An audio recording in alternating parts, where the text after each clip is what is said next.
Now, former MEP Clare Daly is currently attending a pro-Palestinian event in Sanaa in Yemen, organised by the Houthis.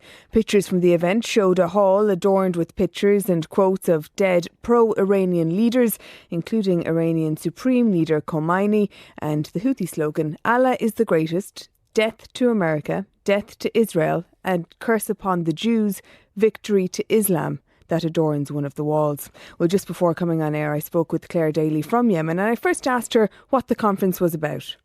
Okay, I'm in Sanaa, the capital of Yemen, and I'm here because I was invited to attend the third national conference on solidarity with Palestine.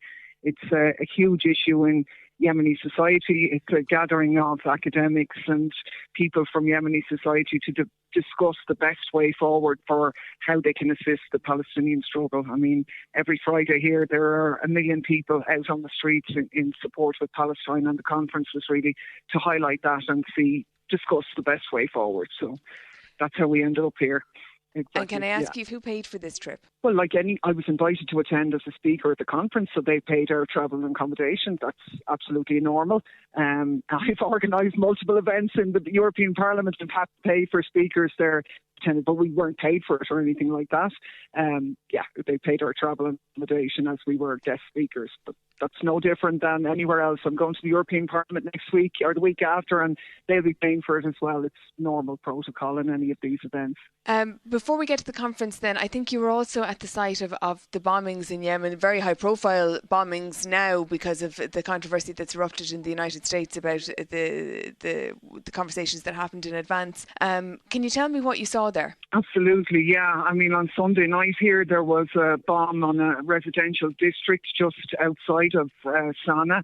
We went to visit the site. It was a very tragic scene, just a residential building in the middle of an ordinary street, shops, houses, that's all it was. And a building right in the middle of two other buildings was literally obliterated. I mean, we know that 5 people were killed and maybe 10 to 15 injured. And just to see a building that had been there less than 12 hours before with practically nothing left. I mean, these are families who were celebrating Ramadan. They were all having the Ramadan food. And at the end of that, then this happens. Really shocking. I know that the Houthis have also been firing missiles into Israel, and the US would no doubt say that this is part of retaliation for that, and also what's been happening in the Red Sea. Yeah, I mean, the Houthi actions in the Red Sea have been very much anchored in support and solidarity with Palestine. They've targeted commercial vehicles on the way to Israel. Basically, those ships which are enabling the continuation of the genocide, and they see it as very much a tactic in upholding international law under the Geneva Convention, where the responsibility on all signatories is not just to not commit genocide, but to prevent others who are doing it from doing it.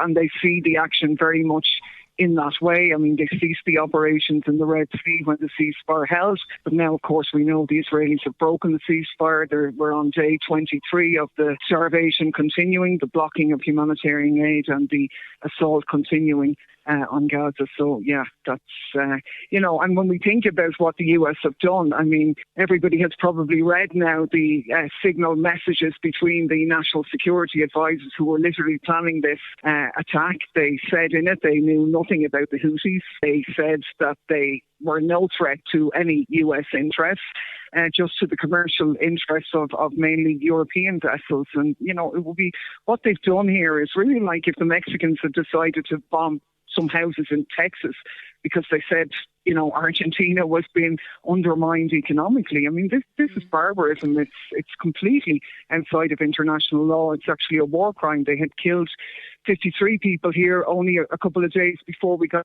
there in a major attack on Sanaa in the Sadr district. And there are nightly bombings going on, and Houthi around the port, there are nightly bombings going on. And I mean, the area that we saw and we were in, and the other areas in Sanaa, like these are residential areas. There was a cancer hospital in Sadr, which I believe has been bombed twice now.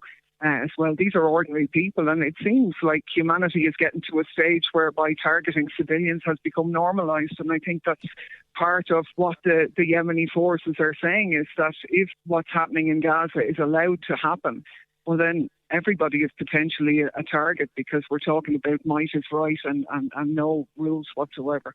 Okay, but what the Houthis have done in terms of their attacks on the commercial ships, they did initially say they were attacking ships connected with Israel, but many of the vessels that they've attacked don't have connection with Israel. They've sunk 2 vessels and they've also killed 4 innocent crew members.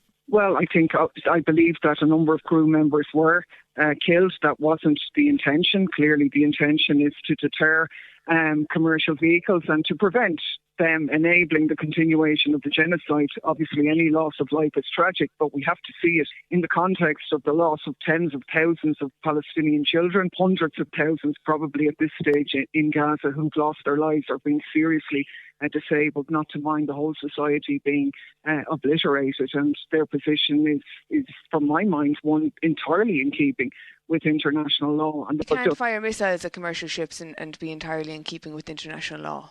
You can absolutely say that it is reprehensible for anybody to participate in a genocide, and the convention is very clear.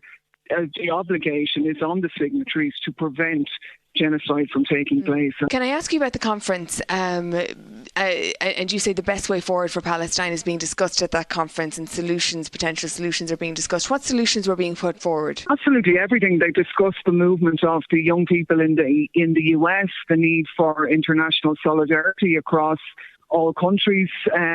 Many different tactics really were discussed, along the lines of what we would discuss in Ireland: boycott, divest, sanction.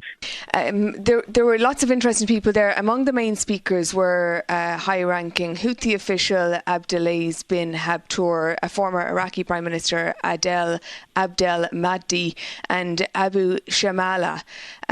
And all of them lauded Hamas's October 7th attacks and commended the Houthis for aiding Hamas. Did you hear much of that at the conference, people lauding the October 7th attacks? No, not really. It was mainly dealing with what followed next, which was obviously in terms of proportionate response, entirely disproportionate.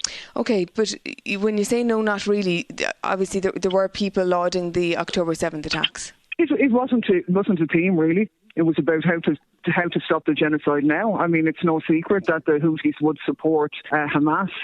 They are part of the axis of resistance, and they claim very strong solidarity in terms of their opposition to the settler colonial project of Israel, and they have that affinity there. That's very understandable and not surprising, but it was in no way a sectarian gathering or anything like that. It was very much a solidarity gathering with the people of Palestine, and the impact of what's going on over there, and how we as human beings in a world society that's supposed to be governed by a system of international law are standing by in the face of, judgments by the ICJ, by the ICC, and they're being blatantly ignored, and that Western powers who, dictate to other countries about their human rights and so on they're not just doing nothing, which actually is illegal.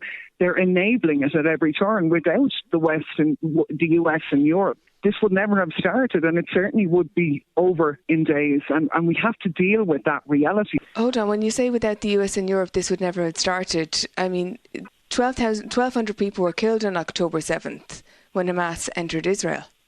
They were, and many thousands of people have been killed before that in previous Israeli atrocities also. But in those lesser responses and in previous years, the likes of even Thatcher and Reagan imposed arms embargoes. It wasn't sectarian, but there was a number of pictures and slogans on the wall, and one of them was the Houthi slogan, which read, "Allah is the greatest, death to America, death to Israel, a curse upon Jews, victory to Islam." That was covering one of the walls. That's sectarian. It's anti-Semitic. That is the Houthi slogan, but I didn't meet anybody who was opposed to Jewish people or had any problem with Jewish people. In fact, they were lauding the Jewish activists who were firmly in the anti-Zionist camp. And when I say it wasn't sectarian, what I mean is it was very much done on the basis of that we have lived in this region as Arabs and as Jews and as neighbours for millennia.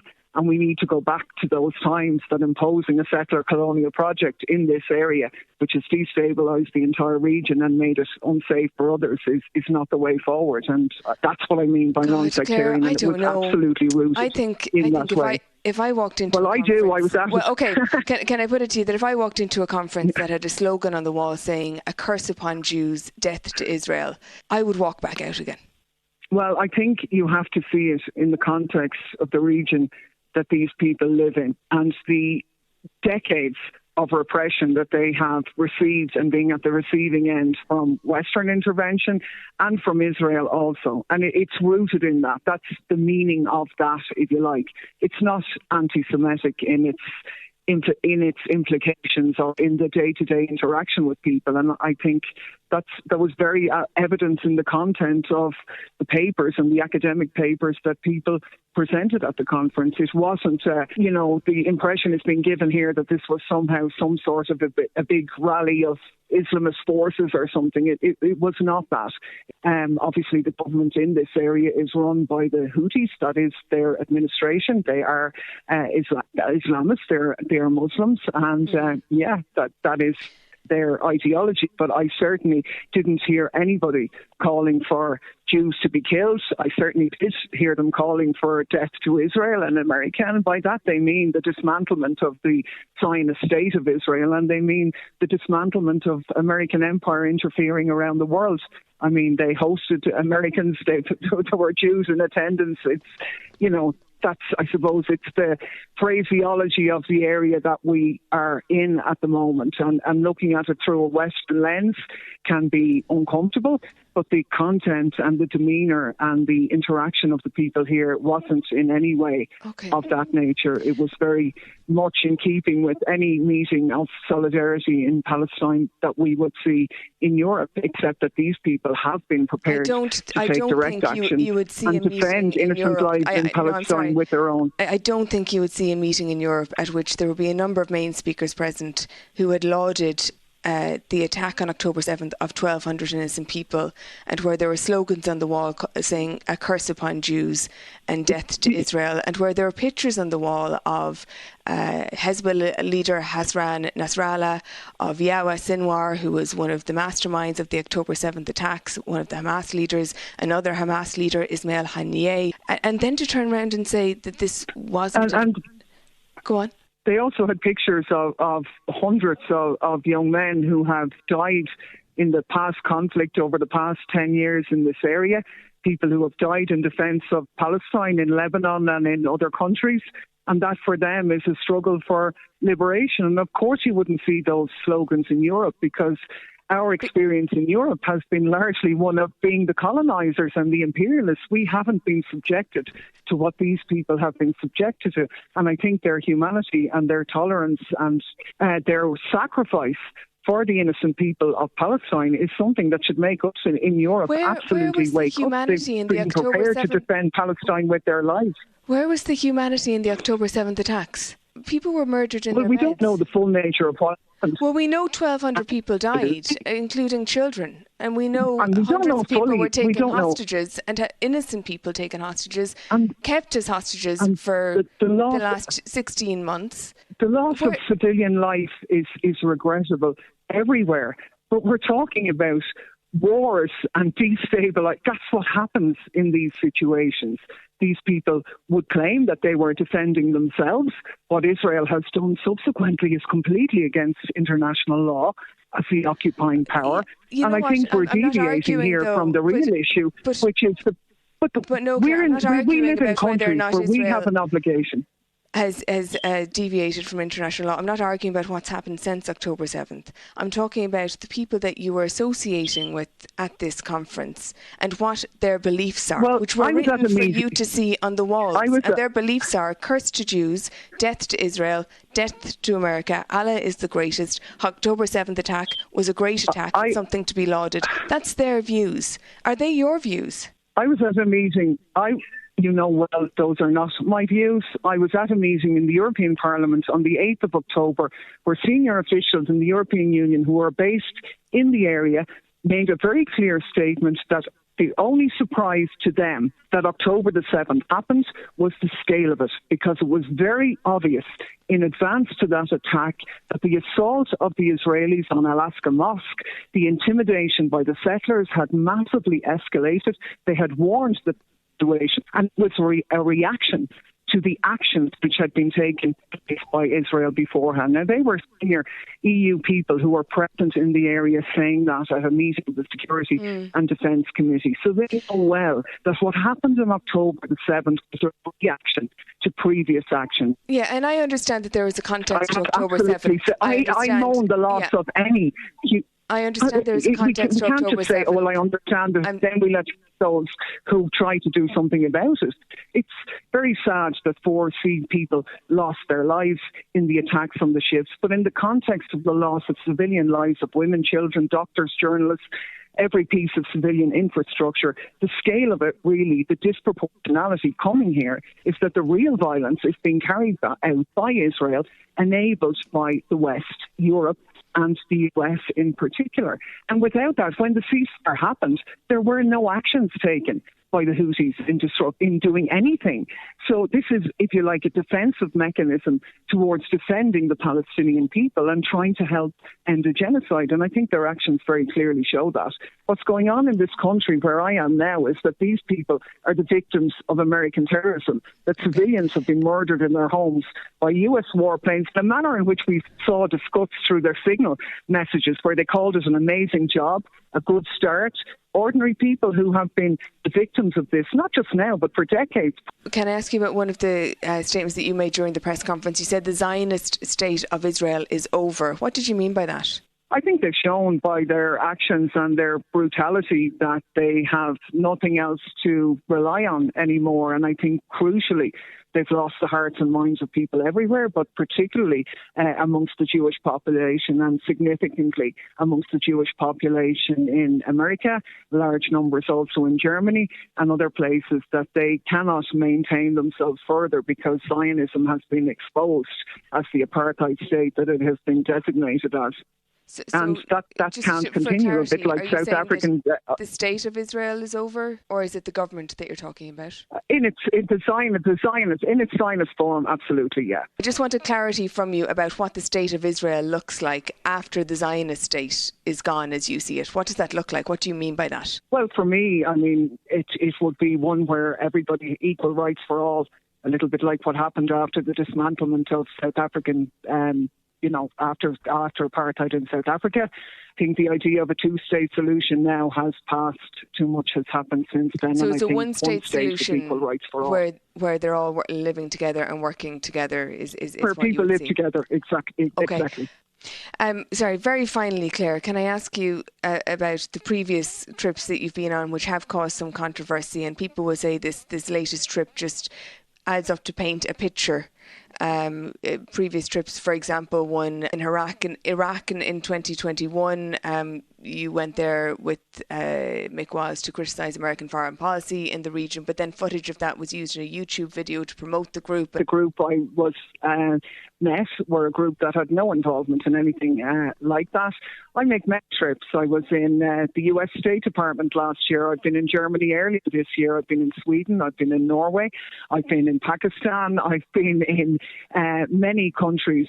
It was part of my job as a member of the European Parliament, and through my stance in the European Parliament in advocating for rights for Palestine in particular, I've become very well known around the world. I've had many high-profile American supporters, from Hollywood actresses and the likes, for my stance globally, and that's no different in Western Asia or other areas either. Those people do get access to social media. They know what people are saying, and they have a respect for the stance that I took on Palestine. So I went on my holidays last year to Nashville. I've been to many different places. So what? Like, these countries are part of humanity, and if we don't go and engage with people and exchange views, how can we ever live in a civilised world where everybody gets on with each other and respects their different views?